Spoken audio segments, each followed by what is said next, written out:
Okay, பெர்னாலிஸ் theorem example எழுத போறீங்கன்னா இந்த இடத்துல இருந்து ஆரம்பிச்சா போதும்.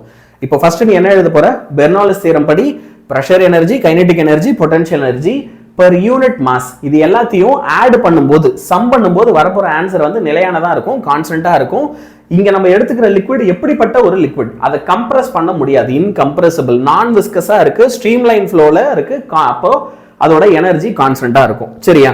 அடுத்து வந்து நம்ம எடுத்துக்கிற இந்த பைப் வந்து பாத்தீங்க அப்படின்னா உள்ள என்ட்ராகும் போது ஒரு ஏரியா இருக்கு, வெளியே வரும்போது வேற ஏரியா இருக்கு, ஒயரும் வேற வேறையா இருக்கு. இது நல்ல ஒயரமா இருக்குன்னா இது ரொம்ப கீழே இருக்கு, ரைட்டா? இந்த இடத்துக்கு ஏன்னு பேர் வைக்கிறோம், இந்த இடத்துக்கு பி அப்படின்னு பேர் வைக்கிறோம்.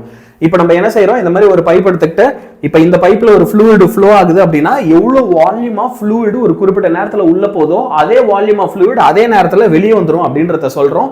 இதுல ஸ்மால் லெட்டர் ஏ போட்டா அதுல சப்ஸ்கிரிப்ட்ல ஏ போட்டா அப்ப அது வந்து cross section of the tube, வின்றது வெலாசிட்டி, பின்றது பிரஷர் அப்படின்றத எடுத்து எழுதிட்டு முதல்ல ஃபோர்ஸோட ஃபார்முலாவை பிரஷர் இன்டு ஏரியா அப்படின்னு எடுத்து எழுதுறோம்.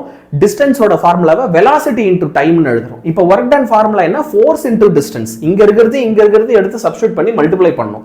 அப்போ ஃபோர்ஸோட இடத்துல பிரஷர் இன்டு ஏரியா, இங்க வெலாசிட்டி இன்டு டைம். இப்போ area, velocity, time, area, velocity, time, இது மூணுத்தையும் நான் மல்டிப்ளை பண்ணா எனக்கு வரப்போற ஆன்சர் அப்போ வால்யூம் கிடைக்கும். சரியா? அப்போ work done pressure into volume அப்படின்னு எழுதலாம். அப்போ நெக்ஸ்ட் ஸ்டெப் வந்து நம்ம என்ன செய்யறோம், சோ ஒர்க் டன் இல்ல energy, pressure energy is equal to pressure into volume. அப்ப அந்த பிரஷர் எனர்ஜியே per யூனிட் வால்யூம் என்ன, per யூனிட் மாஸ் என்ன, per யூனிட் வால்யூம்னா வால்யூமால டிவைட் பண்ணு, அப்ப PA பிரஷர் அட் A மட்டும் தான் இருக்கும். per யூனிட் மாஸ் அப்படின்னா மாஸால டிவைட் பண்ணு, வால்யூம் அப்ப மாஸால டிவைட் பண்ற அப்படின்னா அது டென்சிட்டி, சோ ரோ அப்படின்னு மாறிடும்.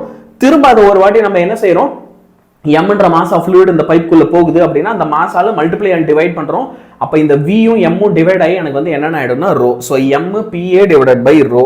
இப்போ நெக்ஸ்ட் ஸ்டெப்ல இந்த ஃபார்முலா ஓகே பிரஷர் எனர்ஜி எடுத்து எழுதுனதுக்கு அப்புறம் அதே மாதிரியே பொட்டன்ஷியல் எனர்ஜிக்கு mgHA, கைனெடிக் எனர்ஜிக்கு 1/2 mv²a எடுத்து எழுதிட்டு அப்ப இங்க இருக்கிற total energy mass into PA divided by rho plus mgHA plus 1/2 mv².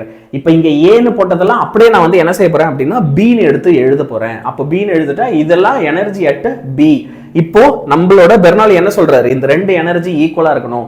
அப்போ இந்த ரெண்டு ஃபார்முலாவும் எழுது, இதுல மாஸ் கான்ஸ்டன்டா இருக்கும், அந்த மாஸை மட்டும் அடுத்த ஸ்டெப்ல தூக்கிட்டு அப்படியே எடுத்து எழுதி இங்க கான்ஸ்டன்ட் அப்படின்னு போட்டுரு, ஈக்குவல் டு கான்ஸ்டன்ட். அப்போ P by rho plus GH plus 1/2 V² வந்து என்னவா இருக்கும்னா ஒரு கான்ஸ்டன்டா இருக்கும்னு எடுத்து எழுதணும்னா பெர்னாலிஸ் தியரம் முடிஞ்சு 5 மார்க்கு நச்சனி எக்ஸாம்ல உங்களுக்கு கிடைக்கும்.